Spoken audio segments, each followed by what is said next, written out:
And in this video, we take a look at a £60,000 drug deal that went wrong and how that can be connected to the deaths of Tucker, Tate and Rolfe. It was a crime which pushed everything else off the front pages. 3 men, all known criminals, found shot dead in the Essex countryside. It was a cold-blooded, professional killing. The victims had many enemies, but which one wanted them executed?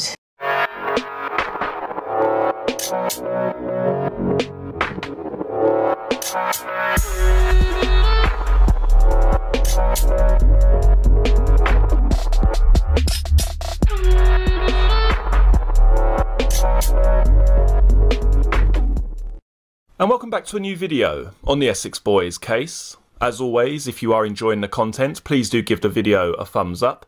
And if you're interested in the Essex Boys case, or simply true crime in general, don't forget to hit the subscribe button below.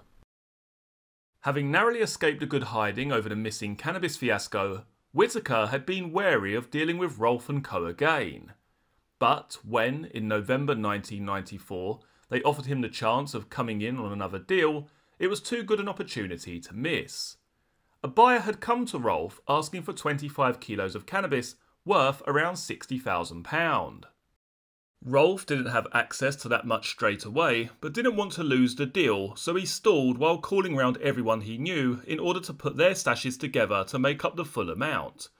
Whittaker knew where he could get his hands on a large amount of cannabis on short-term credit and at a discount for buying in bulk, and realised that this was his chance to make some proper money for once. Based on his contribution, he should have made at least £5,000, but once the deal was in place, he was told that he was only going to be paid £2,000, barely enough to cover the cost of the drugs themselves and leaving him with no profit at all. It was then that Whittaker made the biggest mistake of his life. He complained. Okay, so what I want you to focus on there, in those paragraphs that I've just read out to you, is the monetary amount which is mentioned, the £60,000. Now, 2 days after the discovery of the bodies of Tucker, Tate and Rolfe, a police informant comes forward with the following information. As I say, this is dated on the 10th of the 12th, 1995, action number A570, where it states the following. Informant rang me saying Craig Rolfe owes somebody £60,000. Also, Craig Rolfe is involved with someone called Robert Emmons from Slade Green, Metpol/Kent informant, thinks that Emmons is next on list, previous target of Essex Police Drug Squad car, index Rob130, Robbo. Craig Rolfe was a bouncer of Emmons Club before. I will come back with any further info after speaking with my informant again.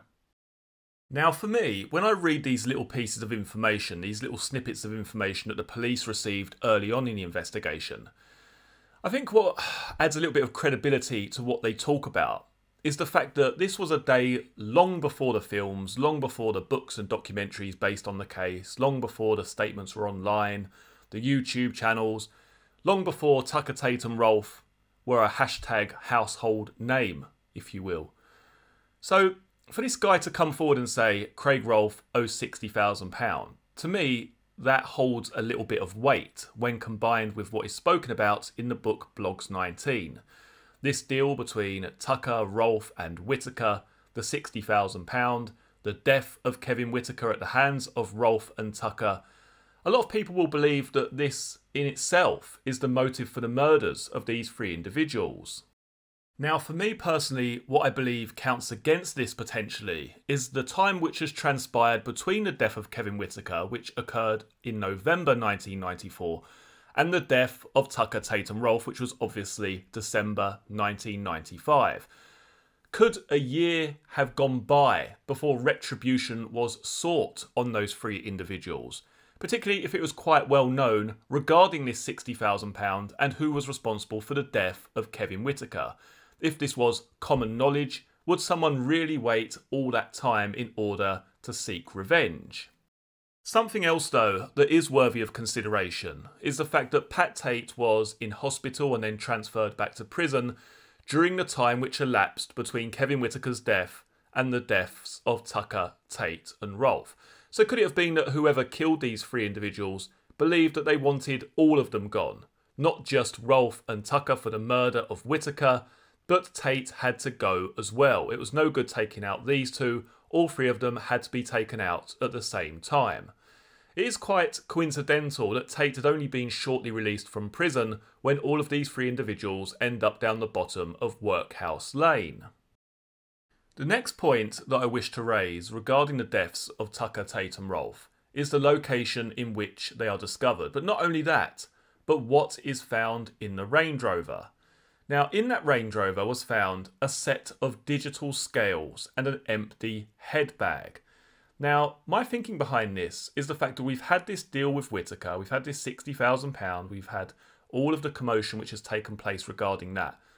Could it have been that a huge carrot was put under the nose of Tucker, Tate and Rolfe? And I guess this goes along kind of with the official version of events as put forward by the prosecution, that they were waiting for some plane to come in, there was some cocaine drop imminent, they were going to knock off the pilot and steal the goods.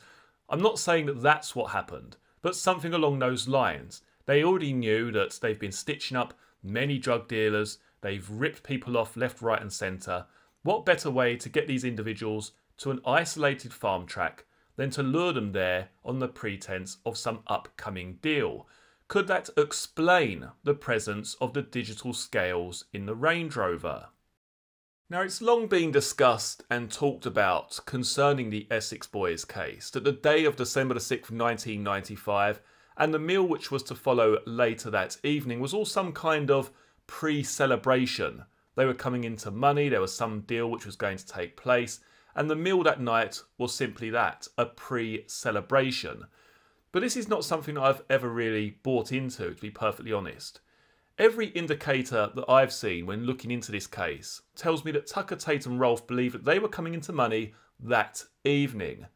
We only need to go back to the discussion between Barry Dorman and Pat Tate, which occurred on the day of the murders.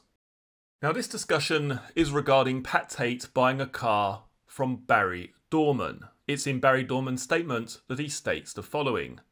En route to Squash, I received a phone call from Mickey Stenning stating that Herc, which is my pet name for Pat Tate, i.e. short for Hercules due to his size, had arrived at the car front to collect the VW Passat.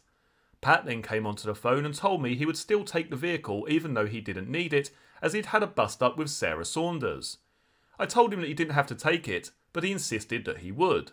He told me that he would pay for the vehicle in the morning as he had a, quote, lump of money coming, end quote. As a result, I agreed to Pat taking the vehicle that night, which he did.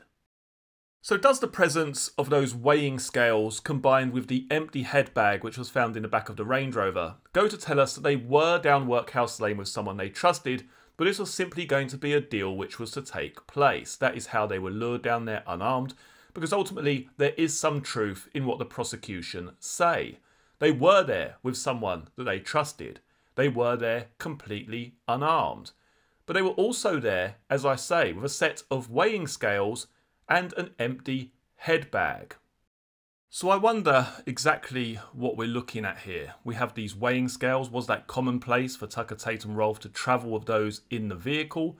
Were they taken there for that specific purpose, to weigh some kind of product? Was there some kind of deal about to take place?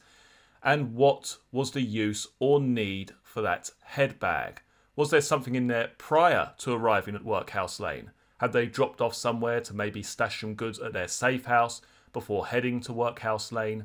Or were they, as I said earlier, there to collect a product or potentially sell something?